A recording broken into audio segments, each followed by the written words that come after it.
Bonjour à tous, je m'appelle Philippe Veillon et je suis créateur de solutions œnotouristiques en lien avec la biodiversité.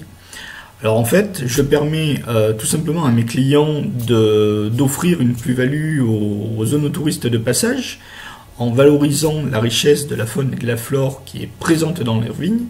Et je propose également aux vignerons de faire tout simplement pétiller les yeux des œnotouristes sur une partie du terroir sur laquelle ils n'ont pas du tout l'habitude de communiquer.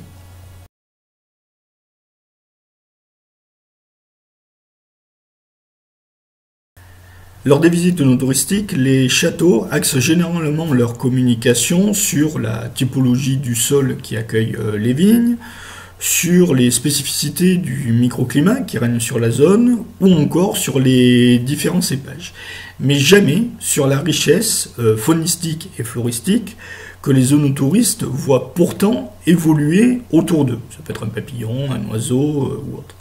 Et le problème, c'est qu'on est sur une communication globale qui est générale à peu près tous les châteaux et que les œnotouristes n'arrivent pas à identifier une réelle plus-value, c'est-à-dire une image comme quoi vous êtes la perle rare, c'est-à-dire le château qu'il faut visiter ou le parcours œnotouristique qu'il faut absolument faire.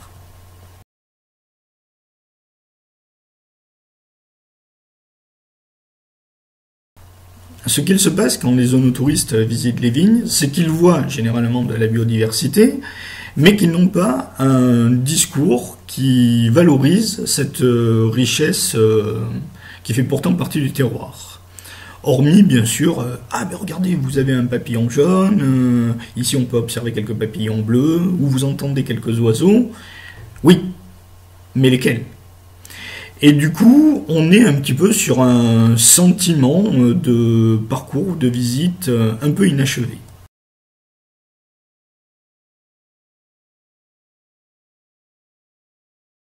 Et pourtant, cette biodiversité est très importante sur le plan du marketing, car elle génère un sentiment de confiance, tout simplement, envers le domaine. En gros, les œnotouristes vont se dire, il fait attention à la biodiversité, donc c'est qu'il doit faire attention aux bonnes pratiques, donc à un moment donné, ça doit se ressentir dans ses vins. Et du coup, c'est ce sentiment de confiance qui déclenche généralement l'acte d'achat.